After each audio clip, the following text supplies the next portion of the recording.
People from South Asian communities are known to be up to 6 times more likely to have type 2 diabetes than the general population, and that can increase the risk of infection. From what we know about coronavirus, people from BAME backgrounds are more vulnerable to complications. Welcome to the Fat Emperor podcast. I'm your host, Ivor Cummins. Today's episode is with Dr. Aseem Malhotra, crusading cardiologist, and he and his colleagues have just produced a new paper, and it deals with the enhanced risk that ethnic people have with regard to our current viral issue. So a very, very increased risk, which is being put down sometimes to just social status and that. But I think there's a lot more to it. So great to see you again, Aseem. Ivor, always great to chat to you, mate. Excellent. Yeah, it's great. And this new paper that's come out, or you've brought out, it's relatively short and sharp. It's an easy read. It's not full of all kinds of complex science, but it's calling attention to this huge issue affecting the world and how it disproportionately is affecting people of various ethnicities, which is very unfortunate and needs to be clarified and acted on, right?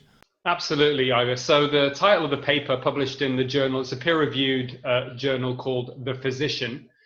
And the title of the paper is Poor Metabolic Health is a Major Issue for Increased COVID-19 Mortality in BAME groups, BAME being specifically Black, Asian, and other ethnic minority groups. And many people are aware around the world, in the US and the UK, that people from ethnic minority backgrounds have been disproportionately affected. Now, what my analysis and my colleagues' analysis looked at was to try and see how can we explain this issue where significant proportions of people from BAME backgrounds have been disproportionately affected in terms of death from COVID-19. And in fact, most of the healthcare staff, the overwhelming majority of healthcare staff, either in the NHS that have been affected, are from BAME backgrounds. So there's clearly something going on, and you're absolutely right. It's not something that can be simply explained by just socioeconomic factors, but I want to come on to that as well because I think it's important.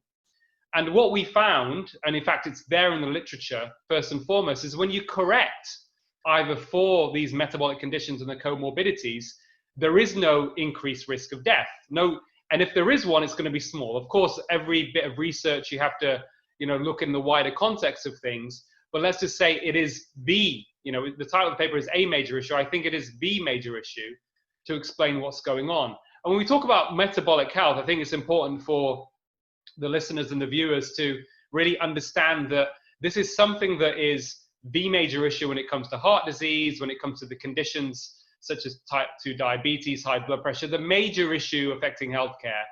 And metabolic health in individuals is not being assessed. And when we look at metabolic health, we look at 5 particular parameters, which include blood glucose. So HbA1c, should be less than 5.7. So you're not pre-diabetic or type 2 diabetic. Your blood pressure should be less than 120/80. So you're not pre-hypertensive or hypertensive. Waist circumference. Now, this is interesting. For South Asians, the ideal waist circumference for a man should be less than 90 centimeters as opposed to 102 for Caucasians. And for women, it's less than 85, whereas it's 90 centimeters for Caucasian women. So again, that's not being checked. And it's not being checked anyway for anybody, to be honest. Waist circumference is not part of risk assessment tools. And then you've got your blood triglycerides and your HDL, the so-called good cholesterol. Now, when you have 3 of those factors, adverse factors, then you have metabolic syndrome. And if we just forget about COVID for a second, if you look at people who have the metabolic syndrome who have a normal BMI either, okay, so normal BMI, body mass index between 18 and 25, because we all keep talking about obesity, they have the highest risk of all-cause mortality or cardiovascular events over a 10-year period, okay? 3-fold higher risk than someone who's otherwise metabolically healthy. They're even higher risk than people who are obese. So this is a huge cohort of people. So what I'm saying is, if you're normal weight, you may have the illusion of protection if your metabolic health isn't being measured and it's not being routinely checked in primary care. And therefore it's not being managed and acted upon. And this is disproportionately affecting people from Black, Asian, and other ethnic minority backgrounds. So to give you an example, data from the United States reveals when you look at normal BMI, 43.6% of South Asians are metabolically unhealthy. That's an extraordinarily large figure. And that then becomes around 38% in Hispanics, 32% in Blacks, 31% in Chinese, and about 20% in Caucasians. So still 1 in 5 Caucasians are adversely affected with metabolic health abnormalities, significant ones at a normal BMI. How do we explain it all? Well, we looked at this in the paper, and there are different mechanisms or understandings or hypotheses involved. But in essence, people of different ethnic backgrounds seem to develop these conditions at different levels of body fat. So to simplify it, people from South Asian backgrounds develop these conditions at lower levels of body fat than, say, people who are Caucasian, in particular visceral fat and liver fat. And we know what's driving that. It's the diet predominantly. It's diet and high in sugar and refined carbohydrates. So that's one area that needs highlighting. And of course, being of South Asian background myself, my own observations, but looking at data that's available, there is a big issue amongst the South Asian diet in terms of it being very high in starch and sugar, okay, which is going to be a problem. If you've already got a genetic predisposition, it makes it even worse. So that's one area, I think, the diet. The second area is physical activity. And what I discovered on that was absolutely shocking. So as you know, most of the physical activity guidelines suggest that you need to be doing 150 minutes of moderate aerobic activity a week. Okay, and we know there's lots of data on that being almost optimal for health, right? You don't need to do too much, too little. That's kind of the optimal value. Almost all of that research is on white people. The research that's been done, and I refer to a paper in PLOS One published in 2016, a cross-sectional study, went in with a hypothesis that South Asians may need to do more activity levels to get the same cardiorespiratory, cardiometabolic benefits, based upon the fact that there is good evidence to suggest that we genetically have lower cardiorespiratory fitness, partly maybe because of genetically lower muscle mass, which also may be the reason why we get type 2 diabetes 5 to 10 years earlier than Caucasians, why the prevalence is 2 to 6 times higher. And let's not forget, actually, Ivor, a huge, very concerning figure is India, which has, a population of over 1 billion people. 52% of cardiovascular deaths in India occur prematurely in people under the age of 70. These are people who are middle class. This is not people living in rural areas, people from poor backgrounds. These are people with money, people who are middle class. 52% will suffer a heart attack or stroke, those people that die of heart attack, stroke, half of those are under 70 in India. So that's a big issue. But coming back to exercise, what this study found is that to get the same benefits from exercise, people from South Asia need to be doing 233 minutes a week of activity, Now, of course, it's one study. It needs to be replicated. But that stuff is out there. It's got very strong, reasonable validity. And when you look at the actual physical activity levels, Ivor, certainly in the UK, of people in England, in the United Kingdom, Caucasians, all adults, 62% are meeting the chief medical officer's guidelines for physical activity, okay, versus 55% of Blacks and 54% of South Asians. Okay, sorry, actually, it's 56% of Blacks and 55% of South Asians, to be clear. But basically, we're doing less than even the 150 minutes, and we may probably need to do more. So this is another big area. So this is pretty shocking stuff. Then we look at vitamin D status. I know that's something that you have had done many discussions on, Ivor, and you have a lot of insight into this, looking at the data. So let's look at vitamin D status. We know vitamin D has an essential role in the immune system and innate adaptive immunity. It controls many genes that are involved in the immune system, including white blood cells, including optimization of immune function. And vitamin D deficiency, as you know, has been shown to be very strongly correlated with adverse outcomes from COVID-19, mortality. Okay? Whether supplements help is another discussion. But certainly from previous data on respiratory infections, it seems quite clear that people with severe vitamin D deficiency have significant benefits in reducing the risk of pneumonia and chest infections if they take vitamin D supplements, or certainly get their levels back to normal range. Now, how prevalent is vitamin D deficiency? In both South Asians and blacks, more in South Asians in the UK, data suggests that the overwhelming majority are either severely deficient or deficient. This is not being measured routinely in primary care, and it's not being acted upon. So this is absolutely shocking. Absolutely, it's outrageous in my view. And as far as I'm concerned, all of these things combined, Ivor, really amount to an element of racism in not just the fact we know racism is endemic in the NHS, in terms of the way patients are managed, in terms of the way doctors feel they have been treated through the NHS, but also in the medical literature, in the publicity of it, and the management of it. Now, some of that mismanagement is lack of knowledge, and a lot of it is because we know the most effective way to deal with metabolic syndrome is through lifestyle changes. Yet modern medicine is managing risk factors with individual risk factors at higher levels. Okay, so high blood pressure as opposed to pre-hypertension, type 2 diabetes, high cholesterol. No one's really managing higher than normal triglycerides or low HDL. And waist circumference isn't managed because we look at obesity. So really, a lot of these factors aren't being looked at, but the ones that are being managed with medications, not with lifestyle changes. And the data we have tells us that and I know, and people involved in this space who've been doing research in this area for a long time, is that we can reverse metabolic syndrome within weeks of just changing diet. So we conclude our paper and say that as a matter of urgency, NHS risk assessment tools for everybody, this isn't just racial bias, for everybody needs to include markers of metabolic health. And then we need to essentially manage it with lifestyle prescriptions. And if we don't manage this, then there may be even more misery and devastation when the next pandemic comes around. So this is a major public health issue that needs to be tackled head on. Yeah, no, I'd agree, Aseem, with everything you said there. And all of these factors are interacting too. So, for instance, the diet and the exercise are both important. So you might be able to do a little less exercise if your diet is excellent. Or if your diet is not so good, more exercise might help a little. But I agree there's an element of racism because, yeah, ignorance is some excuse.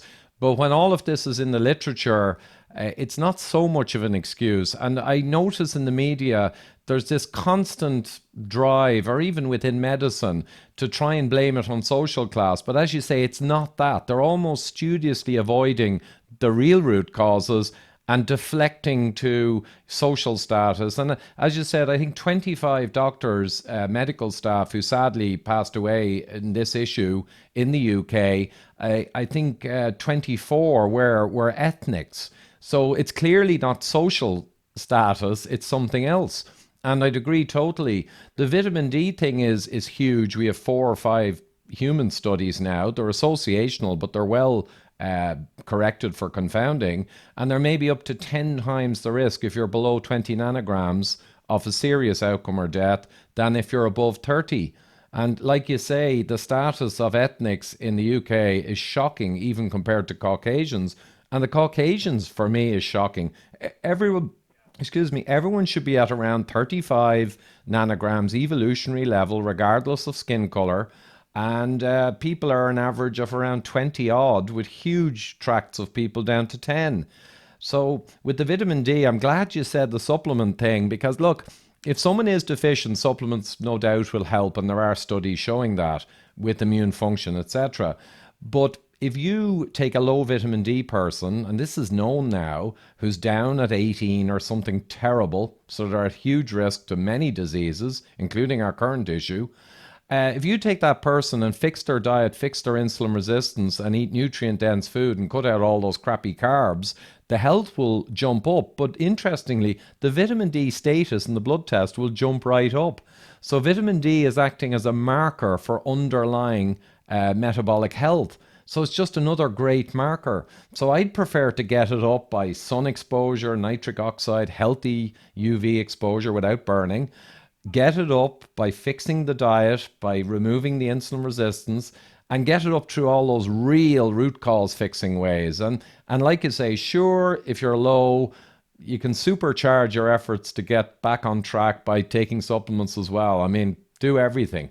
But do it now. Absolutely, Ivan. I completely agree with you. And I think I mean, the other issue that also has been raised that we've discussed before is that there certainly seems to be some association as well with metabolic syndrome and vitamin D deficiency, because body fat seems to sequester vitamin D from the blood as well. So, you add that into the equation.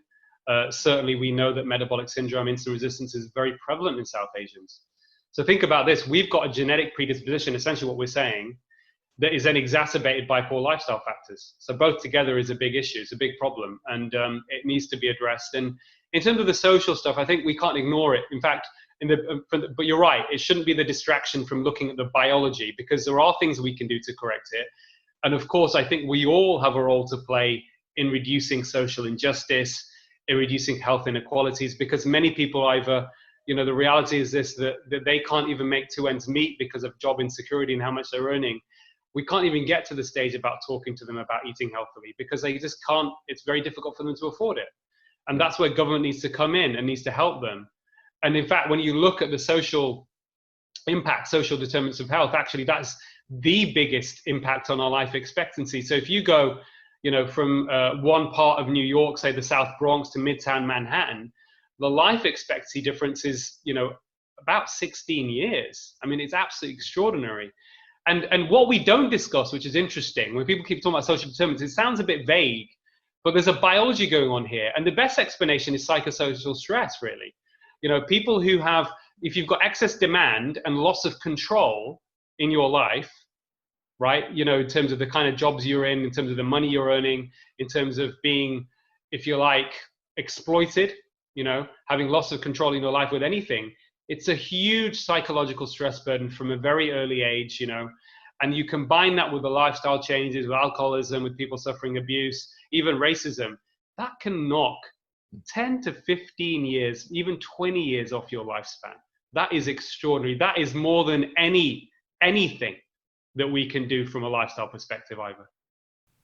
Yeah, no, and I'd agree. The social thing, the reason I say distraction is I think a lot of the social thing actually drives people into poor diets and poor practices and poor sleep. So yeah, it is a factor, but they should be also highlighting the more proximate, in your face, addressable. Absolutely, Yeah. for people straight away. And I think we have to work on both. I think as a society, we need to recognize we're all interconnected. We know the COVID-19 stuff has affected certain people. Of course, people have different opinions about the whole lockdown issue, but certainly we all know we're reliant on each other, whether it's the people that drive the buses or the public transport, and a lot of those people come from these sorts of backgrounds. I think to function in a healthy society, in a just society, we need to think about everybody, not just ourselves. If we help everybody, if we go with the intention of thinking about how can we help everybody with what we do, we're automatically helping ourselves. I think we need to think about that in that sense. So I think that's just an area again, but you're absolutely right. We need to address the biology, do what we can in the short term, but simultaneously work on measures and, pressurize government to make sure that people have got good, in this modern age, people in the Western world, even developing countries, but Western world, there are people that, haven't got good housing, can't afford heating in the winter, can't afford good food to eat, healthy food. I mean, this is absolutely shocking. And I think any human being wouldn't be happy if they saw what was going on and think that we're living in a productive, just society, because we're not. We're absolutely not. And our health is suffering because of it. Yeah, no, it's pretty grim in fairness. And the social deprivation and the challenges you talk about there, you've got vast numbers of people who are living in these so-called food deserts where they have to shop in local small stores, and most of the food there is junk. So they don't even get access to real good food, and they don't get the education, because as we know, the education is very poor, the food pyramid, and all they need is a simple message. Meat, fish, eggs, and nutrient-dense, ancestral foods, along with vegetables that are not too sugary, because most of our population's kind of diabetic now, so we don't want too much starch, and potatoes and rice.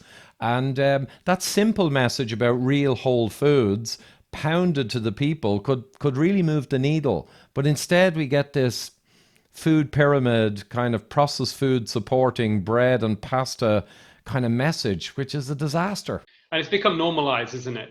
That's a problem. So people have, we've normalized what Zoe Harcombe describes as fake food. and people actually don't know what they're putting into their mouths, where it's come from, how it's damaging their body. The additives, preservatives, we're only just learning now about how potentially damaging they could be in the long term. So yeah, we need a big shift. But I think, you know, one of the things hopefully that'll come out of this has been a lot of attention after the sort of tragic killing, murder, if you like, of George Floyd, is it's highlighted all of these injustices. And in fact, the social injustices and racial injustices have also highlighted the health injustices. And it again comes back to metabolic health, you know, so. It does for sure. And for instance, I mean, you know, it's a thought experiment, if you will, but if you got everyone in the next 6 months before they're, because this is quite clearly turning up as seasonal in very many aspects, as you would have expected, to be honest, this problem. But before the next winter or post-winter, if you got most people to resolve their metabolic syndrome, resolve their essential diabetes, particularly on older people, getting them metabolically healthy, because they can be, it's just many in homes are getting gruel diets and they really have no hope. But if you resolved all that metabolic disease, leptin resistance, we know there'd be way lower impacts in real terms when the next seasonal kind of recurrence. Ivor, in fact, I'm glad you raised that. So on that note, yesterday, there was a BBC News story I was involved with, basically, you know, helped be part of and set up. And it was based upon the film director, Gurinder Chadha, who's a very famous British Indian of Sikh origin film director. And she's very well known, certainly in the Indian subcontinent. She's seen as a hero, a heroine amongst many people in the South Asian community, because she was the director of that film called Bend It Like Beckham that many people may remember. And it was really a groundbreaking film at the time, because it was basically highlighting, you know, areas of racism, but pushing the boundaries of getting a film about South Asians. In particular, the story was about a young girl that wanted to play football and how her family reacted to that. And it was entertaining, it was funny, and it had a very strong message. And Gurinder herself has type 2 diabetes, and she's very overweight. So during lockdown, we were talking, and I advised her to follow the kind of protocol I advise around cutting the starch and the sugar, the ultra-processed foods, all that kind of stuff. And she's in essence almost reversed her type 2 diabetes. Her HbA1c has gone down to 6.8 from 8.6. This happened in a month. So this was a BBC News story. She changed her diet. She's a big foodie, but she talks about, you know, that actually she really enjoys cooking low carb in a South Asian diet. I'll share that clip with you, but that was very nice. That was a 2.5-minute clip, and I was there also emphasizing exactly what you just said, that really what we need to do is we need to let people know that you can reverse metabolic syndrome within weeks of changing lifestyle. This needs to be sorted out. And of course, the risk assessment that they're doing to try and assess people's risk. The problem we've got, Ivor, unfortunately, is, you know, a huge proportion of the healthcare work, you know, health NHS workforce is from the Indian subcontinent, about 25 to 30%. You know, the reason the NHS has even survived this long is because of people from those backgrounds who came over in the 60s and 70s, including my parents from India, to work in the NHS. And unfortunately, there is already ongoing, from what I know, and I won't name places or hospitals, but I'm getting a lot of feedback from people that they are afraid, trusts are afraid, and senior doctors are afraid to highlight this issue because they're worried that their staff is going to get scared. I mean, that is absolutely extraordinary. So there is a big problem that needs to be tackled, and we need to just keep talking about it and exposing what's going on, because that racism is still very prevalent even right now. And you know, there's some amazing leadership being shown by certain ethnic backgrounds. And I'll have to say, Professor Sunetra Gupta is a professor of epidemiology in Oxford University, and since March has been coming out with incredibly good science around herd immunity and other controversial topics, and is showing amazing leadership. So I might also put a link to a couple of her interviews, because we seem to have, I've heard it said that some immunologists now are being called immunology deniers, because they're actually denying our cross immunity to these types of problems, denying the T cell response, and trying to maintain that only antibody test positives show who's been exposed. So a big shout out to Professor Sunetra Gupta. Fantastic, mate. Well. Absolutely. Good stuff.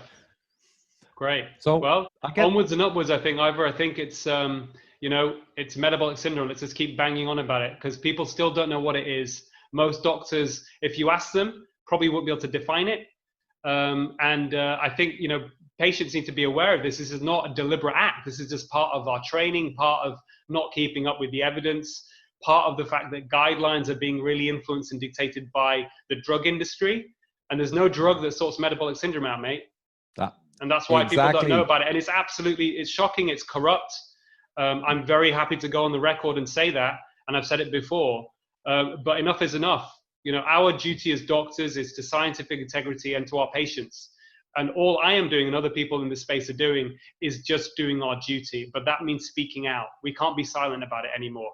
And, I've spoken with many sort of leading physicians who have got leadership roles in the NHS who are very good people. And one of them, who I won't name, who's a GP, and when I shared this information with him, he said, Aseem, this is shocking. He said, this is shocking. We are not measuring this routinely in general practice. We are not measuring, but the data is very clear that this is important.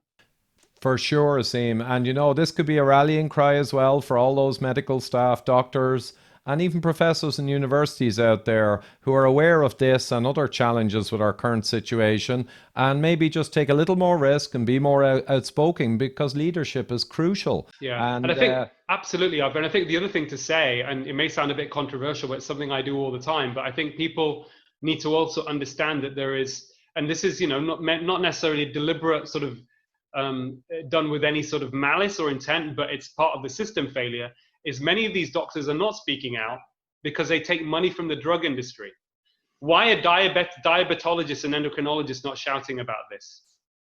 Yeah, you need to ask your question, who is funding this doctor? Where are they? How have they got their career? Where have they got on their career ladder, and how much is being influenced by the drug industry? Because if it's very clear, it's not rocket science. If people start reversing metabolic syndrome, improving their blood pressure, their type 2 diabetes, the drug industry is going to suffer. But they've been making money for a very, very long time with really what is misinformation and unscientific nonsense. And to be honest, they've got all the power and the money. Let's actually make them work for something that's going to make a difference in people's lives. Let them innovate and change and actually develop decent drugs or help people reverse their metabolic syndrome through other ways. Yeah, that's the way it's got to go. We shouldn't have any sympathy for them, Ivor. No. We should have no sympathy for these greedy organizations that have been killing for profit for way too long. Well, yeah, corporate avarice has basically undermined the whole of society in my mind, and it's about time people stood up and pushed back. And there was a great example in the UK. I mean, amazing leadership when NICE or NICE came out with a 10% risk to have automatic statin. And in fairness, the NHS doctors rose up, voted, and 75% they said, we're not doing this. It doesn't make scientific sense. Yeah. Great example. Yeah, I remember that very well.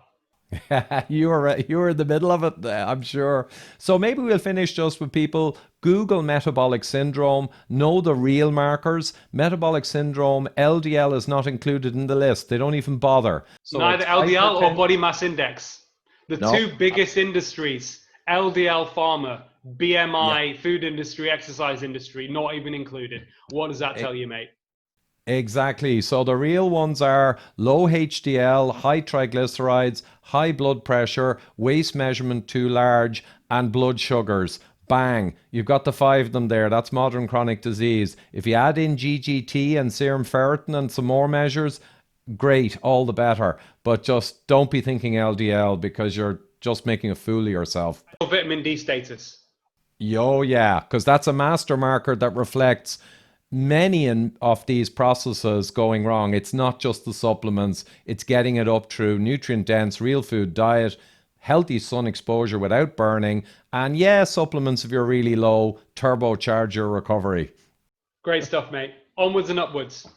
Absolutely, go for it. Thanks, Aseem. Next time. All the best. Bye. And actually, we'll just finish with, as Aseem mentioned there, Gorinda Chadha, the film director who's had an incredible success with the right low-carb diet over the period of lockdown. Thank you. Right, they're like flour, but they're much more nutritious. Within the Asian community, food is central to who we are, our culture, how we express our love. And then basically riddle them. When we start looking at how to change our eating habits and lifestyle, it goes right to the core of who we are, as a community. Because I am a foodie, don't get me wrong, I am a foodie. During lockdown, Gorinda Chadha reversed her type 2 diabetes and lost more than a stone. I am overweight, I was more overweight than I am now. And I think for my kids, there was this real fear that I had some of the symptoms of people who were adversely affected. The next day I said, that's it, I am going to change everything. Put them all in a bowl. The director, most commonly known for her film Bend It Like Beckham, is now urging others of South Asian heritage to do the same. This period really is a great time to start experimenting with alternative ways of cooking. I love aloo gobi. I made a film. Anyone can cook aloo gobi, but who can bend a ball like Beckham? Just go on, just it. Where do you normally play? In the park. I mean, what position? I think that the message is be mindful. Think about the foods you're eating, and are they foods that are loving you? Are they loving your kidneys, your liver, your tummy? Is it good for you? Is it nourishing you?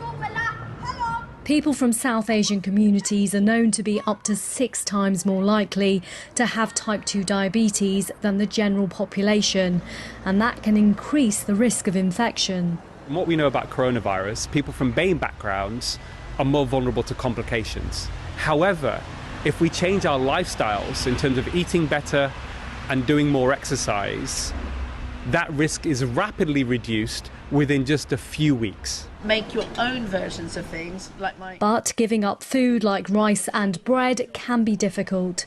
Gorinda says it's about changing your mindset.